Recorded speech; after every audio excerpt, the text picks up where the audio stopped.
कृष्ण भगवान जब छोटे थे जब कैसे बोलते थे? कैसे बोलते थे मतलब? माता यशोदा तो जब वार्तालाप करते थे कि नंद बाबा थे, दाऊ भैया थे, कैसे बोलते थे? और उनकी वे तो कुछ झलक, बहुत से प्रसंग हैं। कोई भी एक प्रसंग। अनेक प्रसंग है यार भगवान के। तो वे जब माँ के ऊपर रूठ जाते थे, एक बार माँ यशोदा जब दूध उठा रही थी और दूध उठाते उठाते हुए अपने जो नन्हे से नंदलाल है उनको भी स्तनपान करा रही थी। और जब माँ ने देखो कि दूध उफान पे आ रही तो वे श्याम सुंदर को जब स्तनपान कराती हुई छोड़ के भगी एकदम। और दूध की कि भाई दूध फट जाए तो वो बस वह लीला देखने भगवान श्याम सुंदर बड़े ही कुपित हो गए, क्रोधित हो गए। और सुखदेव जी महाराज कह रही है परीक्षित के, हे परीक्षित, भगवान श्याम सुंदर जिनका स्मरण से ही क्रोध छूट जाते हैं, जिनके स्मरण से ही व्यक्ति की माया छूट जाती, लोभ मोह वगैरह उन्हें कोई दुख आदि व्याधि नहीं व्यापती, वही श्याम सुंदर वात्सल्यता मात्र माता की वात्सल्यता के वश में होकर रोने लग जाते हैं। जो जगत का भरण पोषण करते हैं विष्णु रूप से, वही भगवान श्री हरि रोने लग जाते हैं कि माँ मुझे स्तनपान कराती हुई मतलब एकदम छोड़ के चली गई। और गुस्से में आके उन्होंने, क्योंकि माँ ऐसा क्यों करती है, तो उन्होंने फिर जब देखो कि यार ये सब माखन की मटकी की वजह से, गुस्से में आने डंडा उठाने और सब फोड़ने लग गए। और जब माँ उधर से जब वो दूध को जब उठा के जब वो हिला के फिर आई तो उन्होंने देखा कि हाँ तो श्याम सुंदर ने सब मटकी वगैरह सब फोड़ दी और जो बच्चा कुछ माखन बंदरों को खिला रहे। तो फिर माँ कुपित हुई, फिर श्याम सुंदर को जो है मारने के लिए दौड़ी वे। अब ऐसे तो श्याम सुंदर जो है वे किसी के वश में नहीं हो। कहते हैं कि बड़े बड़े योगेंद्र भी उन्हें अपने मन के द्वारा नहीं पकड़ सकते, तो फिर माँ यशोदा उन्हें कैसे पकड़ सकती। वे भागते जा रहे हैं, लेकिन भगवान जो है वे भगत के वश में है, वे भक्त वत्सल हैं। जब उन्होंने देखा है कि माँ थक गई और बैठ गई तो फिर वे प्रभु आके फिर माँ के गले में इस प्रकार से लिपट गए। मतलब प्रभु का भाव है कि जीव जब यदि अगर मुझसे आसक्ति हटा के कहीं और आसक्ति करता है तो फिर मैं उस जीव के वो सब चीज़ों को नष्ट कर देता हूँ। बलि से भगवान यही कहते हैं कि जिनके ऊपर मेरी अधिक कृपा होती है सबसे पहले मैं उसके संपत्ति का हरण कर लेता हूँ। तो क्योंकि उस संपत्ति में कभी भी उसके मद में आके वो अभिमान में आके वो मुझे भूल जाएगा, और जब इन सब की तरह उसका मोह रहेगा तो उसकी प्रीति मुझसे कैसे होगी। सब दूर से प्रीति हटेगी तो ही तो मुझे में लगेगी। इसलिए मैं उसकी संपत्ति का हरण कर लेता हूँ। जिस पे अधिक कृपा होती है सबसे पहले उसकी संपत्ति का हरण करता हूँ, ये प्रभु के लिए।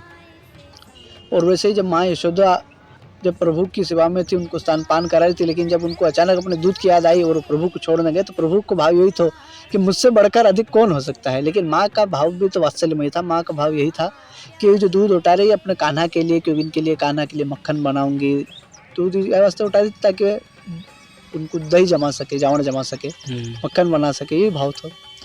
और जब वे भागी प्रभु के पीछे तो प्रभु पकड़ में नहीं आए, लेकिन जब थक के बैठ गए तो प्रभु स्वयं पास आ गए।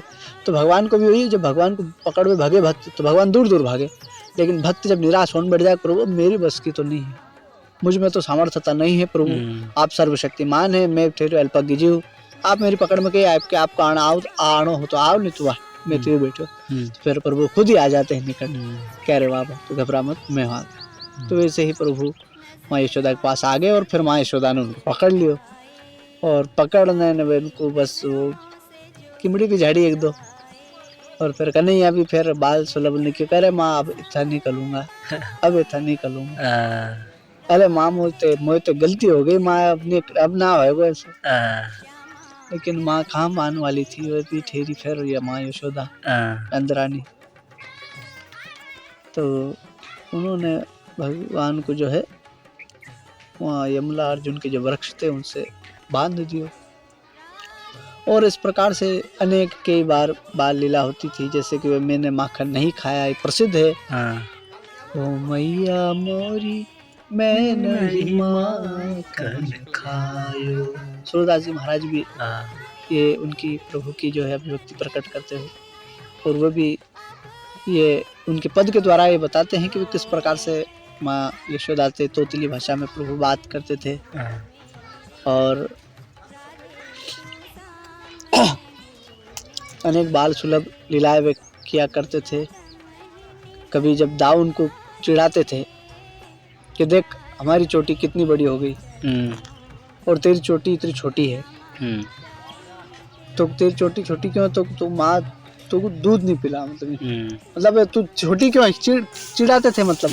तो कन्हैया जब ये बात कहते थे कि मेरी चोटी छोटी क्यों है माँ, और जब माँ को जब कन्हैया को दूध पिलाना रहे तो कहती देख लाला दाऊ कितनो दूध पीवे, याते बाकी छोटी बड़ी है गई है, तू भी दूध पिए कर बेटा, तो तेरी भी चोटी बड़ी हो जाएगी। अब माँ को वो दूध पिलाना रहता, और कन्हैया कहीं पीते नहीं थे वहाँ मलाई के कारण, अच्छे से बाल सुलभ लीला करते क्या तो पीते नहीं थे।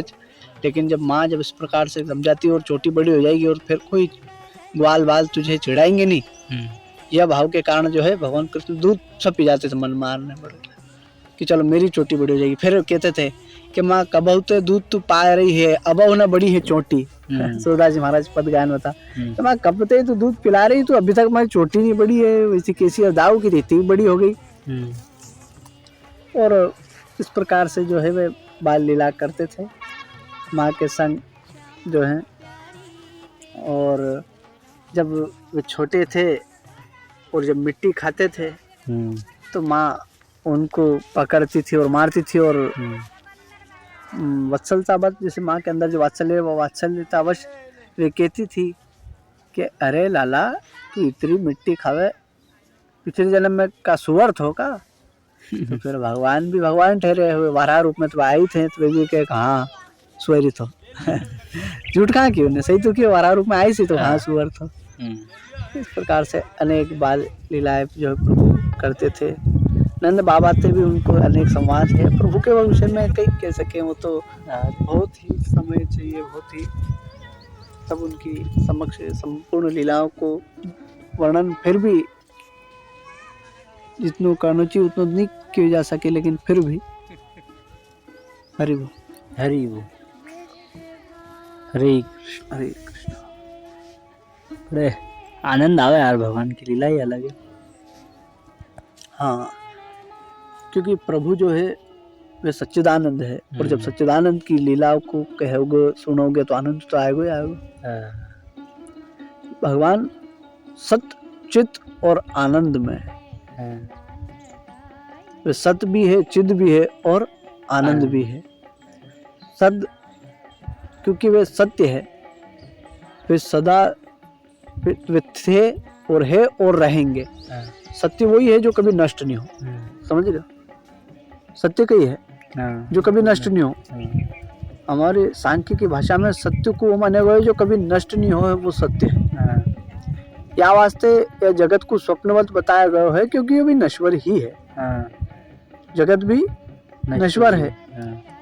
और जैसे स्वप्न नश्वर है, स्वप्न में देखे गए दृश्य वगैरह सब प्रतीत होते रहे, लेकिन वे वास्तव में रहे नहीं, उनको कोई अस्तित्व नहीं, नष्ट हो जाए। वैसे ये जगत भी दिखाई दे रही सब कुछ है, लेकिन ये परिवर्तनशील है, नष्ट हो रहा है, तो ये सत्य नहीं है। समझ रहे हो।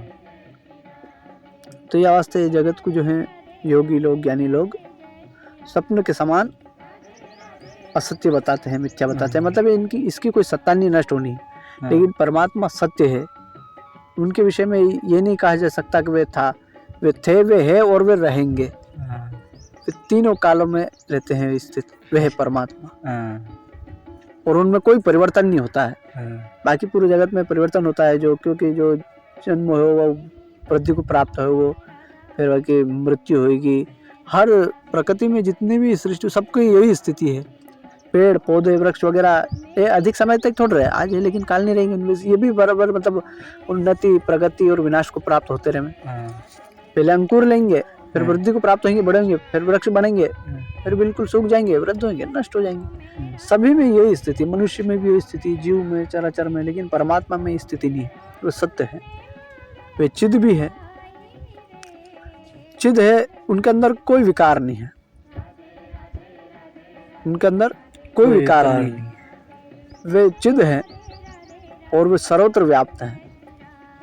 और आनंद तो वे तो परम आनंद, मतलब वे आनंद मतलब उनको दुख मात्र लेश मात्र कुछ भी नहीं है उनको, या वास्तव में आनंद भी है, तो वे सच्चिद आनंद है। यही तो बात है कि जब राम भगवान के माँ सीता के वियोग में विलाप करते हुए देख भगवान शंकर और माँ सती जब देखे तो महादेव ने उन्हें जय सच्चिदानंद के ना प्रणाम करे। और माँ पार्वती ने यही विचार किया कि अरे सच्चिदानंद है, सच मतलब जो शाश्वत है, सत्य है, जिसका ना कभी जन्म होता है ना कभी मृत्यु। लेकिन ये तो दिखाई दे रही हो कि ये तो एक राजा दशरथ के पुत्र हैं, मतलब इनको जन्म हुआ है और ये अभी दिख रही है वृद्धि को प्राप्त हो रही है, बचपन जवान मतलब मृत्यु भी, तो ये तो शाश्वत सत्य कैसे है और चिद भी नहीं है। क्यों? क्योंकि जो चिद वस्तु जो होती है उनके अंदर कोई विकार नहीं होते हैं, चिद के अंदर कोई विकार नहीं होते हैं और वे सर्वज्ञ होते हैं। लेकिन ये तो खुद अपनी पत्नी को खोज रहे हैं, मतलब सर्वज्ञ नहीं है, और इनके अंदर रोवे को विकार हो रही है, दुख हो रही है, तो ये चिद भी नहीं है। और आनंद कहाँ से आनंद? ये तो बहुत दुखी दिखाई दे रही है, आनंद भी नहीं है। और क्लियर स्पष्ट दिखाई दे रही है, उससे सत्य मानो या जो महादेव कह रहे हैं कि सच्चिदानंद है वो मानो। और यही वहाँ पो में वे जो है प्रभु की जो लीला को संशय ग्रसित हो जाती है। और पर बाद की कथा मालूम नहीं है तो फिर वो किस बाद में जो पार्वती के रूप में आने फिर प्रभु की कथा सुननी पड़े उनको, और फिर संशय दूर हो और फिर श्रद्धा के रूप में परिणित हो। सही। तो ये जो है प्रभु के सच्चिदानंद, वे इसलिए वे कोई भी देह धारण करके आते हैं, वे उनकी जो देह रहती है वो दिव्य रहती है, हमारी तरह जो है पंचतत्व से निर्मित नहीं होती है, दिव्य देह रहती है उनकी, इसलिए वे सच्चिदानंद ही रहते हैं। वे हमारे समान जो है क्रिया करते हुए दिखाई देते हैं, तो वो हम जो करते रहते हैं तो कर्म भोग के कारण क्रिया होती है, लेकिन प्रभु जो करते हैं वो तो लीला होती है। समझ रहे हो? तो प्रभु की लीला में और हमारे कर्म फल के भोग में बहुत अंतर है। वे लीला करते हैं, अपनी इच्छा से लीला को संपन्न करें, और हम जो कर रहे हैं वो प्रकृति के परवश होने, हमको परवश होने कर्म करने पड़ रही है। और प्रभु तो वे तो कहे नहीं कि जब मैं अवतरित होता हूँ तो माया मेरे वश में होती है। प्रभु जो है वो माया को वश में करने फिर अवतरित हो। हम तो मायावश जन्म ले रही है, क्योंकि हम 9 महीना तक माँ के गर्भ में रहना, पढ़ना पोषण सब वगैरह ये सब प्रकृति है। फिर वह क्रिया के द्वारा योनि से बाहर आना करना, ये सब प्रकृति है, माया के कारण हो रही है सब क्रिया। लेकिन भगवान जो हो ऐसे थोड़ी भगवान तो कैसे प्रकट हो जाए? भगवान अपनी इच्छा तो आए, प्रकृति को वश में करना है, प्रकृति उनके वश में होने थोड़ी आए। लेकिन उनकी सब लीला ऐसी दिखाई दी क्योंकि नर रूप में आए। जैसे नर माया के वश में रहता, कोई जो नर मनुष्य जो भी जीव जैसी क्रिया करे, प्रभु ने भी इसी प्रकार क्रिया करने दिखाया। तो बहुत से लोगों को ये भ्रम हो जाए कि अरे ये भी तो माया परिधि में है, ये भी तो मायावश है। तो यार एक स्वरूप लेना है क्या, वरा के रूप में आया तो वरा जैसी वो करी उन्होंने। तो वो बस प्रभु कहीं के नर रूप में आया, वस्तु ने सब वैसी ही लीला करी जैसे एक साधारण मनुष्य करे। या वस्तु उनकी लीला के कारण मोहग्रसित हो जाए। और बेचारे ये जो मोहग्रसित हो रहे इनके लिए आश्चर्य की बात नहीं है। जब बड़े बड़े महापुरुषों ने मोहग्रसित होवे की लीला करी, स्वयं माँ सती वे जब प्रभु की लीला से संशय ग्रसित हो गए, ऐसे उन्हें लीला के द्वारा दिखाया गया। तो बेचारे छोटे मोटे जीवन के विषय में तो क्या ही कहना है। गरुड़ जी जैसे उनके पार्षद इतने निकट वे प्रभु की माया से मोहित हो जा। ब्रह्मा जी, शंकर जी ये भी स्वीकार करे हम प्रभु की माया से कैसे मोहित होए। तो बेचारे क्षुद्र जीवन के विषय में कहना ही कही है। तो राम कृपा बिना सुन खगराया, जानी न जाई राम की माया। तो प्रभु की कृपा से ही प्रभु के द्वारा भेजे गए, प्रेषित किए गए संत गुरु प्रभु की माया ते हमको छुड़ा दे हैं। वो सब प्रभु की ही कृपा से प्रभु ही वन रूप में आने हमको माया से मुक्त करावे। और जो है प्रभु की ही कृपा से प्रभु स्वयं ही प्रभु के दर्शन संत सदगुरु के माध्यम से हमको करवावे। समझ रहे? अरे संत महात्मा हमारे माया के पर्दा को हटा देवे और जो सर्वत्र व्याप्त श्री हरि है उनके स्वरूप के दर्शन हमको करा दें, क्योंकि परमात्मा सर्वत्र व्याप्त हैं, तो व्याप्त हैं वो बात तो ठीक है उसमें, लेकिन हमको दिखाई नहीं दे रहे हैं। तो हमको दिखाई अवस्था नहीं दे रहे हैं कि हमारी आंखों पे पर्दा पड़े डले हैं, समझ रहे हो, हमारी आंखें पे पर्दा डले हुए हैं। जैसे सूर्य तो सर्वत्र रह ही रहे,